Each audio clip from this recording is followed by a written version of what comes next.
So now let's talk about how do funding ranges kind of work in practice. So Paul, we get a lot of questions regarding future funding ranges and even some requests to provide future funding estimates, maybe even 2 or 3 years down the road. Could you give a little bit of input on how the funding ranges really work and why we generally don't even provide estimates for future funding range amounts? Yeah, absolutely. First of all, to kind of get into the definition of a funding range, you're provided with a minimum. Our actuary is going to provide a minimum, a target, and a maximum amount. Okay.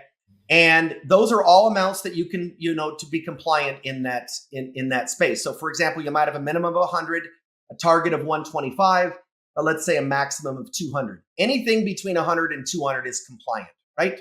Totally fine.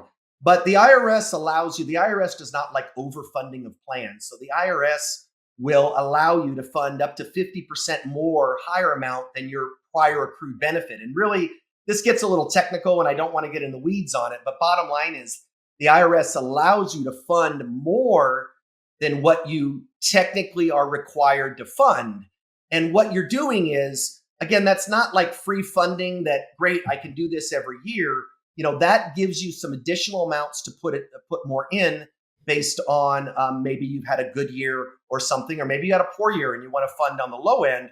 But again, that's going to carry forward into the future. And especially when it comes to funding at the maximum, if you fund at the maximum of the range, it's just going to pull your range down and you're funding for the future. So you're just pulling that out of future contributions. So you're always going to get a range, which is going to make it very flexible for you in funding, which is great to have.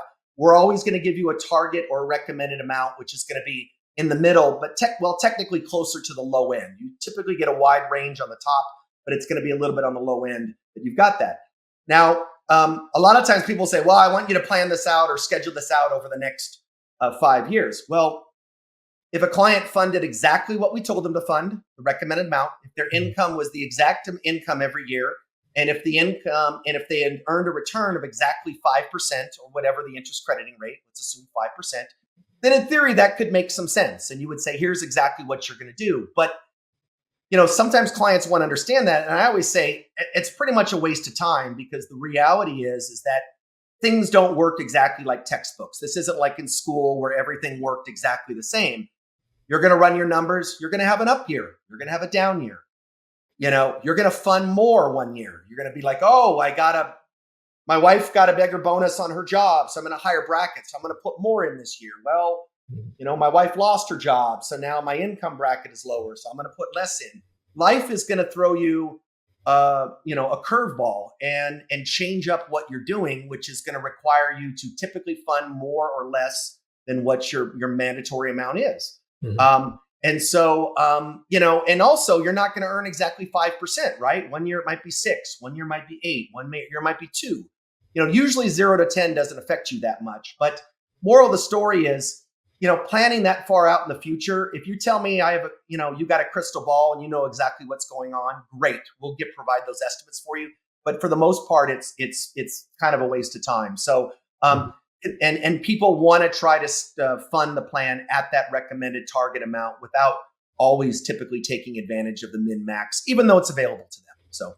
Yep, absolutely. So are there even some ways a business owner might have some control over their funding ranges and ways to increase it or potentially even decrease their range? Yeah, I mean, there's a variety of things people can do.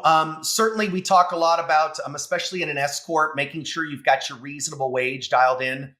Maybe you're paying yourself 200 grand. Well, maybe the most we can take for is 275, which is typically the highest for a DB plan for a solo person. So getting your W-2 higher, you're required by law to pay yourself a reasonable wage. So make sure you review that with your CPA because it can't just be an arbitrary number that you've picked to max fund. It's got to be reasonable. So you can do that. You can add your spouse. You can change the benefit contribution. There's going to be certain cap limits that you want, but you can certainly change that and you can make it more flexible. So for example, an old guy like me, a 56-year-old, I might be able to get 200,000 into a DB plan, but maybe I want to consistently be in that 100,000 range.